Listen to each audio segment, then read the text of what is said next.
ఈరోజు ఎన్నికల్లో ప్రజలు ఓటేశారు అని అంటే అది విశ్వసనీయతకు ఓటేశారు. ఆ విశ్వసనీయత లేని రాజకీయ నాయకుల పరిస్థితి ఏమిటి, ఎలాగుంటుంది అని చెప్పి ప్రజలు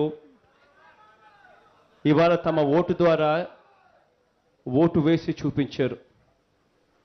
ఈరోజు ఇంత గొప్ప మ్యాండేట్ ఇచ్చిన తర్వాత ప్రజలు ఆ రకమైన విశ్వాసంతో, నా పట్ల ఆ విశ్వాసంతో ఆ ఓటు వేశారు. ప్రజలందరికీ నేను ఇవాళ ఒకటి చెప్తా ఉన్నా. 5 కోట్ల మంది ప్రజానికంలో దేవుడు ఒక్కరికి అవకాశం ఇస్తాడు, ముఖ్యమంత్రి స్థానంలో కూర్చునే అవకాశం.